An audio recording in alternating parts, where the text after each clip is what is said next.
This episode is brought to you by AC Infinity. Check out their all-in-one pH pen, which measures pH, EC, TDS, and temperature. The sensor probe is replaceable, and it comes with storage solution and calibration solutions. Click the link in the description section below so you can learn more about their all-in-one pH pen, and the discount code THESTASH15 works on both Amazon and their website, acinfinity.com. Growers who are looking for that secret sauce usually are just missing something from their garden. And to help with that, we bring you the Stash Blend Premium Plant Additive. Stash Blend brings beneficial bacteria, silicon, seaweed, humic acid, and has enough macronutrition to help lower the dosages of your base feed too. Unleash your plant's true potential with Stash Blend Premium Plant Additive. Available at Growers House. Well, boys, here we are. We're here. Thought we were going to spend the first couple minutes ordering food, but we managed to do it before, eh? Back at it again. You guys wearing the same color pants. I should have worn that. You guys didn't tell me that you were wearing that. We were going to go to church after this, but thanks for pointing that out, Chris. We're actually trying to. We're Should I actually go change? We're starting a youth group. Yeah, military group For adults. It's an adult-based youth going group. to overseas into the Middle East. Yeah, you're dressed for that. Just I blend right into the sand. Cannabis education for the Lord. It's a nice color though. That's why I'm. That's live from Las Vegas, the FTS studios. We're in the desert, so I figured we'd blend into the desert. Desert. The desert, just kind of doing our thing. Wow. We'll just cut the boards. Wow, What just a color whole are lot those of pants? judgment. Sand. Sand, yeah. Sand. Like, what are you What's looking the for? color? Sandy guys. Yeah. Top sand. Yeah, Bottom sand. yeah. But they'll find them by the feet. They'll find I stand Oh, out. new kicks. New kicks. Who's Okay. this? Yeah, These just shoes these are are my brought to kicks you by on. Pigeons. these are my running shoes. What These were are my these ones, gym about shoes. quarter How often stout? you run? Quite often. Actually, I run quite a bit. I like to run He's when I not go a to the fighter. gym. Dogs and I go out, and I like to run probably about about a mile between there and back between my dog run. So He's I run quite a on the bit. Dog run with a leash and shit. Just run. Yeah, I enjoy running. I actually enjoy what's going on back there. Stay healthy. Oh, Yeah, I like to stay healthy. Yeah. I was Got talking too about, stoned. yeah, but successful. Yeah, no, I like to get out, like to enjoy myself, have some fun, and exercise a little bit. I've been going to the gym actually. This is a health episode. Welcome to the health Well, episode. it is going to turn into a deficiency episode, right? Oh no! So, yeah, we're talking about the health, right? opposite? And one So thing, the polar opposite. This is the health episode. We're it's going talking to be about about keeping your deficiencies. plants healthy, isn't it? He's like, Can't, so you plants want to say healthy. you're not good at Yeah, it. and I've been doing a regimen, and I've been trying to keep it tight, trying to keep it right, trying to keep focused, stay visual on my performance. What are you munching? I'm getting hungry too. Got one of these. So I got these from Japano from last night. They weren't really hitting for me. Well, I got one. Yeah? Yeah, it's these. I grabbed so many of them too. I've got, Japanese. Chris was like, take a whole handful. He did. Other Chris. I took 3.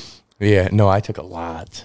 I took 3, and I really liked them. But feeling I think today's episode is going to be focused on yellowing of plants, which could be answered by a man. very easy CalMag deficiency. Pandora's box. CalMag deficiency. It's really not a box. Clearly it's CalMag CalMag. deficiency, yeah. And how to fix it. CalMag. CalMag, military grade or medical, depending on where you're at. Industrial. But yeah. Tactical version. Tactical version of your military grade. So what we're trying to figure out today is why your plants are yellowing and how to fix it. And I think a great way to start with that would be like, what would be some of the most common ways that your plants would be yellowing? Probably the nitrogen Just gonna deficiency, say, right? man, like the more I think about this, we're asking such a deep question of yellowing plants. It's like just nitrogen deficiency. I was gonna come with a totally different thing as soon as you started. Well, it kind of reminds me of those people who post pictures and they post a picture like, what's wrong with my plant? And give no background, right? Yeah. It's like they see yellowing. Okay, what is this wrong? Like, what type of yellowing is it? Right? Because so many yellow in so many different ways. Is it yellowing from the tips of the leaves moving onward to the petiole? Is it yellowing intervadial chlorosis? Is it yellowing bottom part of the plant, top part of the plant? You know, so it could be so many different things, you know? Like, yeah. Yeah, and I think it can be very difficult to try to troubleshoot what's going on with your plants. And you're right. Oftentimes I get presented with a picture from somebody and they say, help, pigeons, not knowing that I'm often suffering from the same problems. And they're trying to say, what's wrong with my plant? I'm glad you found some humor in that. He's like, I don't know either, idea, man. bro. Good luck. That's Mr. Grow It. He's got a new like that book. too. What the He's got a mine looks just like that, bro.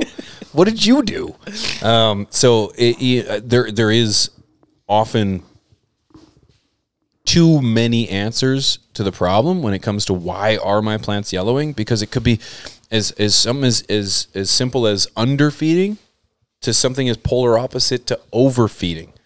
Overwatering, temperature of the roots, too much light, like literally, like the more I was thinking about this episode, I'm like, wow, part 1. We're starting this as part 1 of this episode because a lot of it's going to be like diagnosis, cause, and fix. You know what I'm saying? So you look at, let's start with nitrogen because it is a common one, regardless of which. My first thought was pH, always, immediately for some reason, because I have like PTSD of bad pH with cocoa. We talked about a few episodes back, but nitrogen. So nitrogen deficiencies, you've seen with the plant, let's say if you've got soil that's already nutrient enriched, you've had it running for a while, you notice that plant's starting to slowly but surely kind of get limeish, mild green, and eventually more yellowy. Oftentimes, that usually is a nitrogen deficiency when you're starting there. Now, a plant that's getting older, as it gets into flower, you won't need as much nitrogen, but while it's still vegging, it's hungry for it, What have you ran into in the past that has been a cause of this, and what would you say would be a solution? Well, I'll hit you. Cause of nitrogen deficiency? Like what? Not enough iron. Yeah, not enough iron. Clearly, but if you're following your regimen, you think it's like the fact of there being. That's usually for me. We all got a little big before the episode, but that's for me is where I thought that was my issue. It was the pH was off, and so I wasn't really getting as much of the minerals into the plant. So it wasn't nitrogen; it was pH. Yeah, but it looked just like it. Like I totally thought it was the same problem. But I think that's where the factor comes into. Obviously, if your soil isn't as nitrogen rich, you just add more nitrogen to it. Now, if you got a bottle, it's NPK. So how could you add nitrogen if you didn't have a bottle of nitrogen? Is there something organic? It has to be a bottle of nitrogen. Everybody knows that. Everybody knows that. Mr. Nitrogen to the fix. Yeah, there's a whole book which tells you everything there. What this book? Organic kind Which of book? cultivation? Which book? By Mr. Grow It. Oh, let's get into what chapter talks about a little bit of nitrogen, an element for it. I like that we didn't think about that. And I love how he just goes straight. He knows exactly where to go. Let me see the chapter. For me, I'd check the glossary, but fertilizers, amendments. Page 129. Oh, this is the first audio book. This is the first read. No, I'm not going to read the whole thing. I'm just skipping to the fertilizers, amendments, all natural, organic, what you can use. This is what I want to know. For nitrogen. Soy meal, feather meal, kelp meal, blood meal, high nitrogen bat guano, chicken manure, and fish fertilizer. So a variety of stuff. Yeah, some options there to add nitrogen. And I think the difference with doing that versus a bottle is how quickly and readily available it is. When you're dealing with a nitrogen deficiency, you got to tackle quickly. It's hard sometimes if you have to amend it and you're waiting for it to be uptaken by the plant. So like having it readily available for the plant is huge, but it's not always an option for people who don't catch it early on. Knowing these things, reading a book like this and having that soil already ready for you is key. Otherwise, the bottled side, you clearly need to increase your nitrogen you're adding. Now, if somebody's using just a bloom and a grow, how does one just increase just the nitrogen? Just add more grow? Add more grow? Well, most of the time, right? If you're going against kind of the recommended feedings on the feeding chart, right?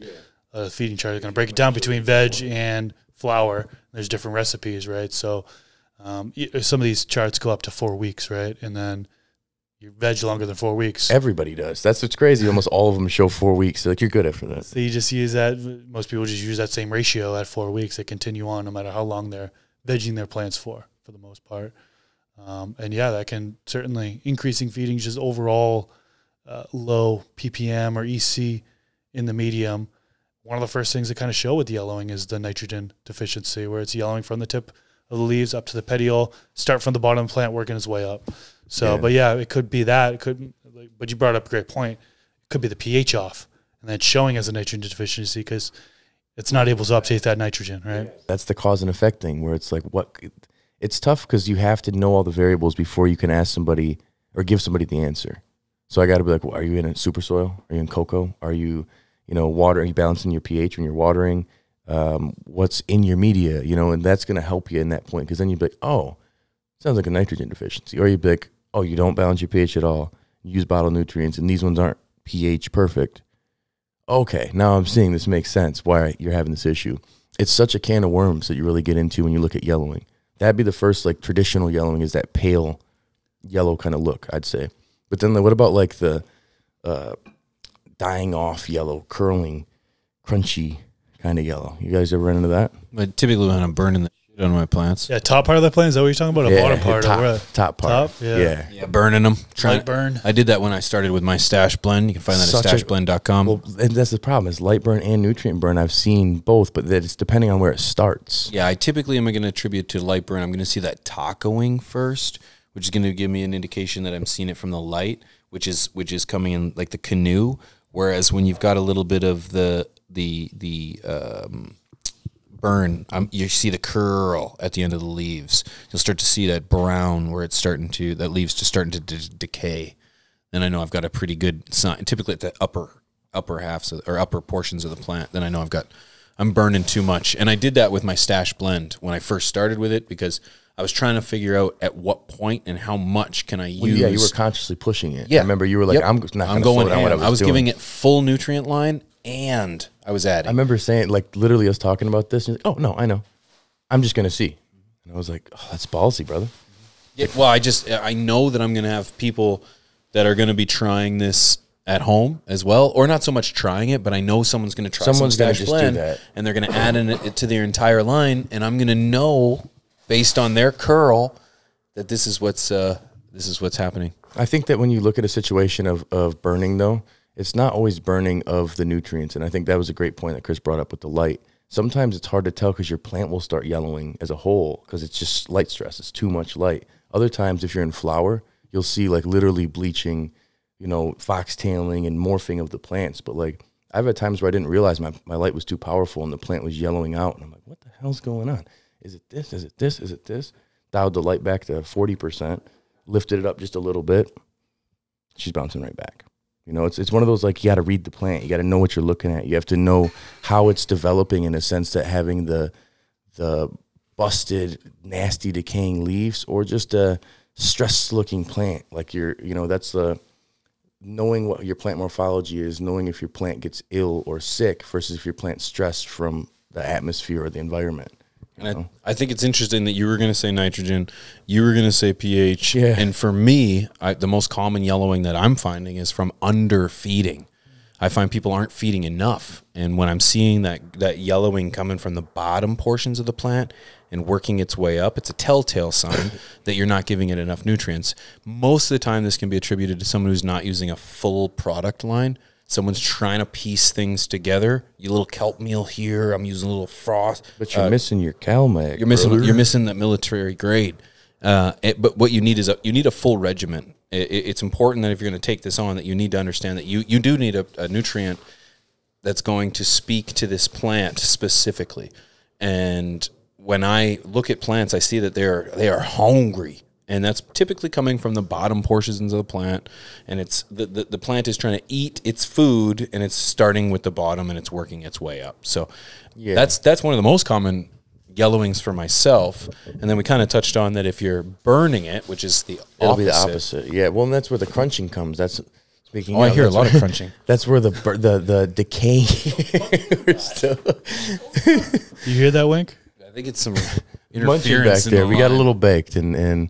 Sometimes we munch and we crunch, but looking at a leaf that's decaying versus a leaf that's not having enough, I feel like that's always a massive sign of too much. There's no obvious sign for deficiencies in some sense, but toxicity is obvious. You're burning that plant. You'll see the curling over, the clawing sometimes of those leaves, and that would be the opposite level with the nitrogen. I've seen yellowing in that sense too. Some people see a dark green, and that clearly is common, but I've seen just before of my plant like burning. I'm putting way too much in, thinking I could go balls to the wall with a hot soil plus nutrients I'm adding in. And again, that's prime example. Stash blend is 215. If you're already going hard with everything else, you need to dial that back, taper it back a little bit before you add something that has some base nutrients in there, depending on how hard you're going. Full line with Ventana Plant Science, yeah, I had to dial it back a little bit. But it's only when you know what your makeup is of your nutrients when you're doing this and knowing how your plants look and how they're reacting to it. Some plants I feel can take more, of course. Other plants, they're going to be finicky and show you the stress. Headbanger, that's my lady who liked to stress me out. She always would show. I'm like, why are you burning so quick? Everything else loves it. Hot soil is definitely a big reason for burning. I find people, I don't even grow organic, but I know that when you mix a soil, you got to let that puppy sit. And people are really anxious to dive into their new mix. And that new mix is still very, very hot. And by hot, I mean, well, actually, what do I mean, Chris? You're probably referring. I mean, you got to tell us what you mean, but are you talking Well, about? some people will call there's hot so like it's just extra nutrients. right, Some not can the be actual physical. No, temperature. Not not about the temperature. No, About the high in amount of nutrition that's in fertilizer. the medium that causes potential toxicity. Yeah, right? I'm not. The reason I didn't understand is because I don't know for the terminology. fundamentals of organics. So I know that when you put You don't? yeah, There's I this do. great book. You have the book. You have You're right. Did you not learn Pigeons? anything? I actually have a signed version. Did you not learn a thing? Well, he didn't want to turn the pages because if he did, didn't want to it would crease them, degrade the like my value of the shoes. book. That's true. It makes Yeah, sense now that yeah. you say that. That's great. Thanks for bailing me out. No, when it comes to your, I understand that when you're mixing your fertilizers, when you're mixing your mix, you need to let it sit. It's got to cook. Is kind of essentially the word I'm looking for. And if you don't let it cook, she's hot. She and gonna by cook. hot, I mean she's high in fertilizer. People She's- usually use a heat gun, like literally. I've I burnt bet the you hell wouldn't out of my doubt plants that it before, was dude. hot, Like, hot. it's weird when the sense that though the terminology. This is one that could have made it in our terminology video, talking about that That's a good hot point. soil. I mean, a hot soil, like a hot mic. You know what I'm saying? Like hot to touch, or are you talking like a lot of food in there? Like, how are we looking at this? Your plants will tell you that when you put them in there. Like I very ruined quickly. the whole crop doing that before with a quick transplant from mixing my own soil. I let it sit for 8 days, 9 days, and I was like, I'm good. Put it in there. 2 days later, fried plants. Like recover if I want to wait 3 months fried. So I just chopped the top, and the fun did stop. So I could see that being another thing too. That's where it's tough when you're looking at yellowing in a sense of decaying yellowing versus green that you can recover and bring back. That once it's dead, once it's decaying, I got to remove that. Would you say the same thing? You kill that, not kill the plant, but you kill those leaves. I mean, when leaves are dying off, 30 usually to it's 60%. Like 75-ish Yeah. percent, is when peel them off and then get rid of them. I think that's you got to know when to hold them and know when to fold them. If it's recovery green, lime green, and a plant can be brought back versus it's already beat down and it's A lot of yellowing can come back too. yeah. Jorge Cervantes, actually, from what I remember when I was learning from him, says if you can put your finger on the top of it and it falls off, that's when it's ready to Just be from taken barely touching. Like Yep. I've seen from people Well, that's gently bro shaking. science. That is bro science. Just kidding. But I've done a Gross. gentle shake, and if it falls off of there, it's like autumn style where the leaves are. It's dead. There's nothing left to it. It's And I'm sure it's Right. dead Of before course. that point, Right. but that was his rule of thumb, and that's kind of the rule of thumb I've followed. And of course, unless I'm going to post it on Instagram, and then I take all the dead leaves off first. Yeah. And he's like, I don't do that. It's default. Oh, we're live. That was default. It was default, massive default before. It just has a top. Schwazing Default. technique It's on a this plant. Schwazing. Let me show you. Let me start Dr. Schwazer here, and let me show you That's how to where it do it. originated, right? The guy's plant was so unhealthy. He pulled all the leaves off. Instagram. Like, this is a new technique. Yeah, I fucking, Schwazing. he's like, dude, it still yielded killer, bro. He's like, oh, that's Perfectly healthy. Well, that's what it is. Like, of course, we're teasing. Calm Yeah, down. I've never taken dead leaves off For those of you who Instagram. spent $500 for a book, we're just teasing. But in those Could have spent cases, 30. it's not recoverable in some stages. And I think that's where people need to realize, like, oh, my plant's yellowing, looks like this. I've seen a few that I'm like, why is it this far? I'm not going to say a name, but you know who I'm talking about. You showed it on your stream. So, I'm like, why is this? Why did you why? post it, for one? Why did you save it? You should have let this one go. And I get if you only have so many plants, you can't afford XYZ. It would have almost been better to take a clone of an unhealthy plant and nurture that little thing back versus this big dead stem. You know what I'm saying? Big dead stem. Because that's really what it is. You ever grow big dead stem? Big dead stem with a couple of I bud have, sites I have. that turn into little nodes. Like, that's where it's like, I've been there, dude. I've been there, and I've had to kill it off, But that's where you have to know when to hold them and when to fold them with the yellowing. If it's decaying and it's dying off and it's too far gone, or the plant is like perma yellow, it might be gone. Then you waited too long to try to fix the problem. Yeah. In fact, you're growing bananas. Well, like people, I'm telling you, dude, like as comical as it seems, because we're all a little. You should take some action if you're seeing some yellow and it's getting worse. How come it's Don't like this? wait until all the leaves are gone and there's one left. Oh, what do I do? People Just do a it. stem, Purple Charlie stem, Brown Christmas They'll have tree. the nutrient lockout, so to speak. Purple stem, yellow leaves. It's done, and they're like, "What do I do to bring it back?" And I've seen people go through flushing and recovering that plant, but it's this big, massive plant that yields them an ounce, and they grew it forever. And I'm like, dude, you literally spent more growing this than you Like would at the dispensary, $700 bro. ounce. You could have gone to the dispensary. And I know I'm not trying to tease, but man, sometimes you got to know when to hold them and when to fold them. We'll get posts that I wonder if it's serious. And I'm like, are you trolling? You're just trying to make me look bad. You want me to seem like a dummy, quit doing this. But then they genuinely, they're new into the game, and they're like, dude, I've seen people say their plants have recovered. It's like, okay, well, in this case, it's too far gone. Kill it. Get like pests could really cause some damage to plants and cause Glad them you to mentioned yellow, that. right? Oh, yeah. I mean, that's a good one. And that's, I think, a good example is when you need to kind of fold them sometimes when you have pest infestations that are just too bad. Dude, the gnats you might like we were need to talking fold them about. and start over, right? To wipe out your whole grow room there. Just nightmare story after nightmare story is what you hear. Spider mites, thrips, russet mites, the list goes on, right? There will be some form of yellowing, but you'll be able to clearly see what the pest is and diagnose and stuff. But you make a really good point, because you can actually misdiagnose a plant thinking possibly a phosphorus deficiency, or where it's coming in from like the center of the leaf, kind of working its way out. You're seeing some yellowing. You could possibly, is it iron toxicity, which gives you a little bit of the spotting? So you could, if I'm probably mistaken, but you could easily think that, wow, I've got a deficiency or a toxicity, but in fact, this is the bug sucking the nitrogen out of your leaves, and you are hooped. And to be able to diagnose your plants is really important, because if you turn that leaf over with the spots, you might see some wildlife down there.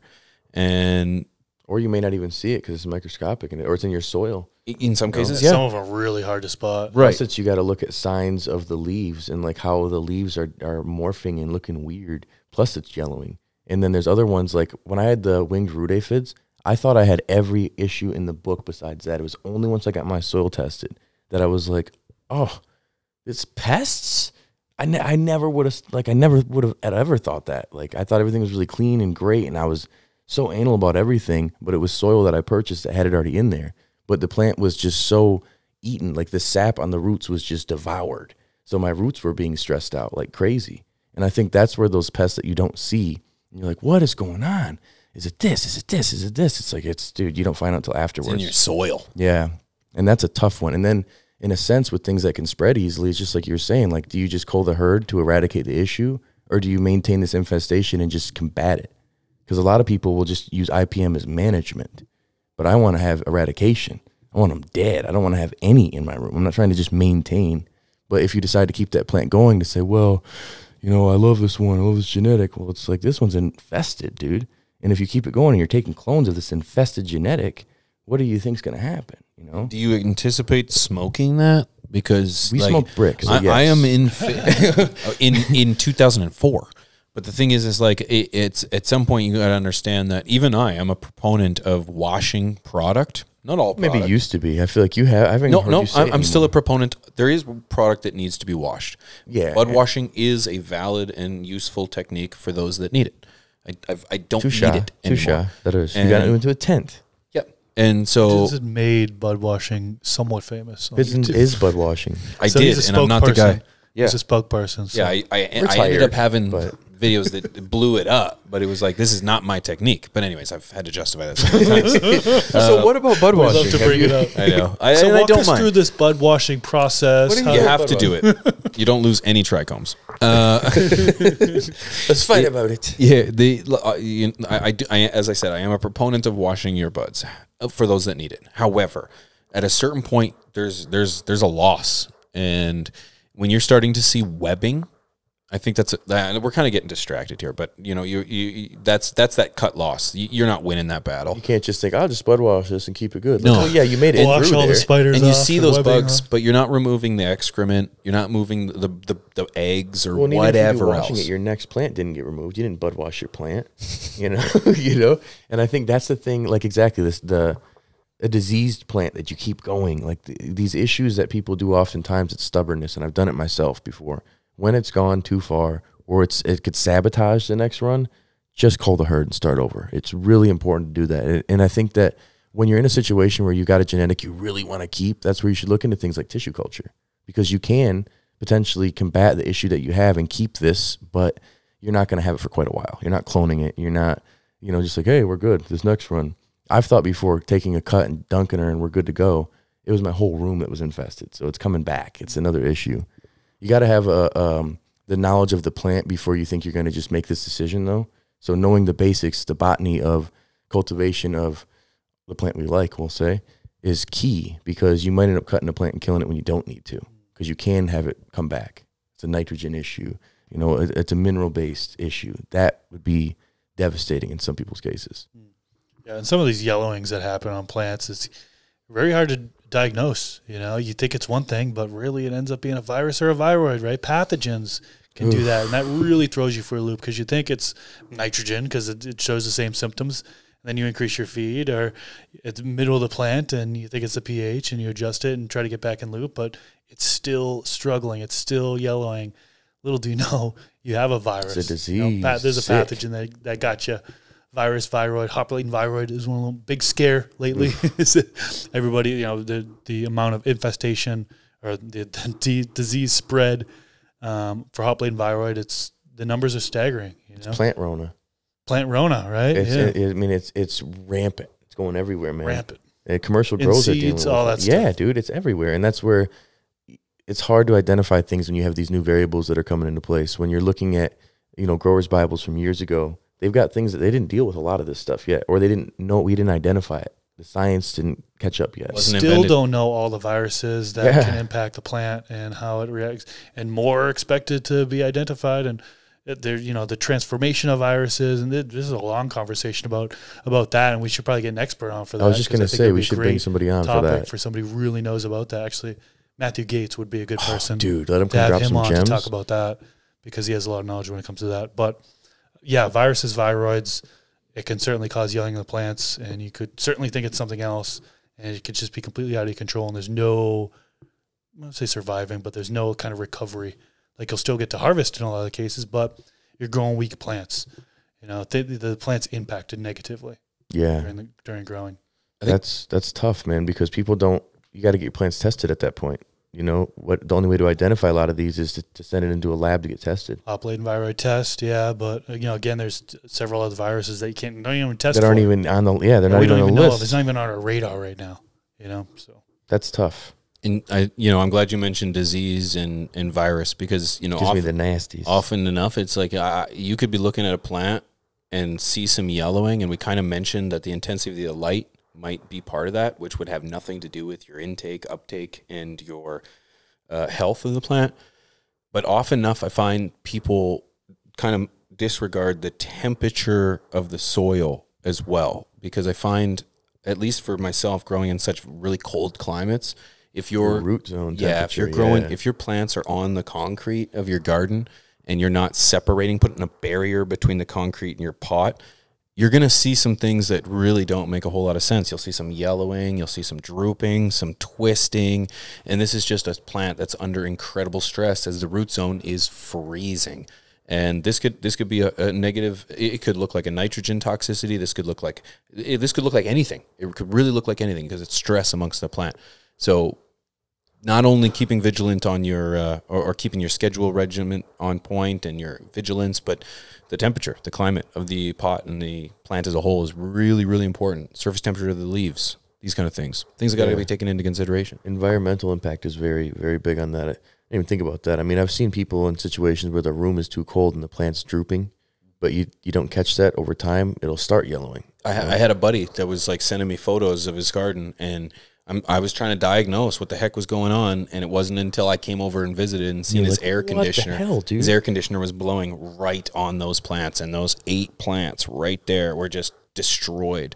I was like, it's that. Yeah, just go over and move Shut it. that off, and you were fine. I see that people with hydro, too, because they're not taking care of, you know, they're like, oh, I need a water chiller, but they're not maintaining the temperature that needs to be more 68 degrees Fahrenheit. They're like, yeah, keep it real chilled, real cold. And it's like, yeah, it's like 48 degrees, man. It's not great for your root zone there. And, you know, another 10, 12 degrees, we're about to be hitting freezing soon, you know. And I think that's something that definitely is not looked at. Where the base of your pot is sitting, if it's right on the ground in the basement, it's definitely susceptible to having cold root zone.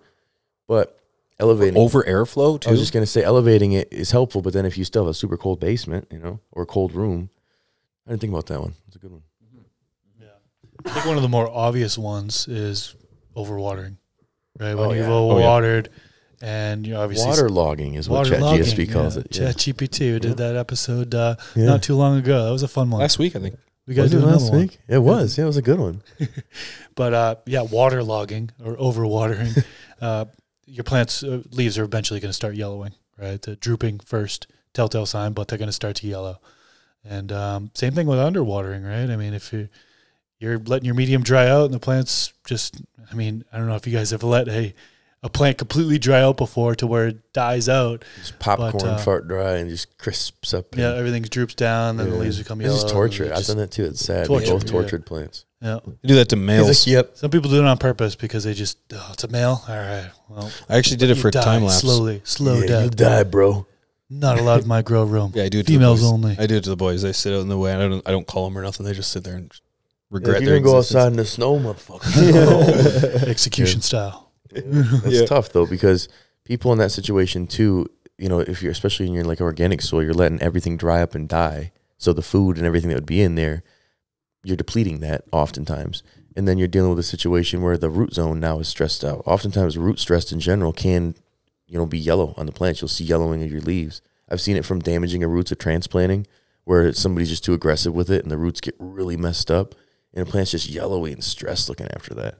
Well, your roots are screwed, but like it can happen. I think that's something a lot of people don't think about because you don't see it. Out of sight, out of mind. When it's in a pot, you're not paying attention. But it's definitely a factor. Yeah, I think when you're looking at growing as a whole, there's going to be I use the word multitude a lot, but there's going to be you do have There's been a using that a lot. multitude.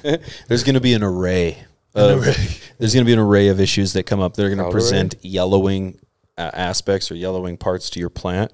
But I think it's important to do, like we mentioned, do a little bit of homework, familiarize yourself with the plant. The more experience you have, you're going to be able to diagnose these issues a little quicker.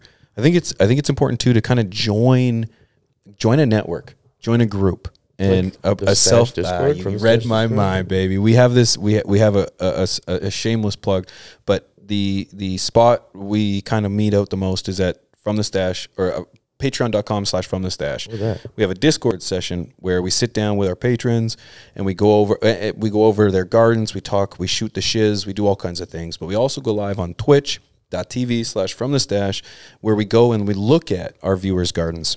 People who are using from this stash blend, people that aren't. Yeah, I do that all the time. This Bag is of from the stash. People that aren't using from the stash, and we diagnose issues. We do garden tours, and it's a lot of fun over there. So if you're not following us on From the Stash, make sure you're doing that. FromTheStash.com. No, I think patreon.com/FromTheStash. And I think this whole time we've been saying this, all you homies, the stashers, the extra stashers showing love. We've been seeing you underneath here. Huge shout out. Get your name on that list.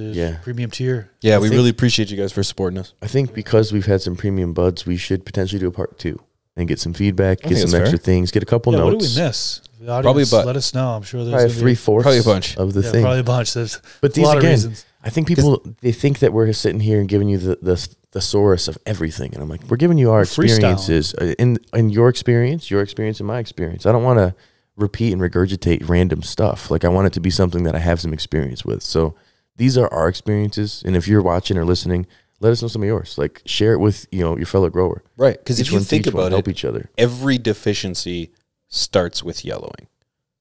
It's even if it goes brown, even if it's got to get yellow first. Goes from green. So why is your plant yellowing? Well, it could be deficient or toxic in every nutrient, or none. So that's is there an answer? Maybe not. Can of worms, baby. But this is why we have a conversation. So thanks for tuning in. The comments. A lot of experts. We have some real broticulturists, so I'm excited to see what they have to say. I really hope to see some stuff that maybe sparks a second conversation. And if you're watching live, please, if you wouldn't mind leaving a review on your audio platforms, we much appreciate that. Thank you guys for tuning in. Go check out Chris's book on Amazon. Leave a review. Stashblend.com. Best merch you can find in the game, stashmerch.com. Thank you for tuning in. Thank you, Wink, for running the P's and Q's. Thank you for sponsors, AC Infinity. Appreciate you guys for watching. Much love. Let's eat some food, boys. Is it here? Peace. Peace.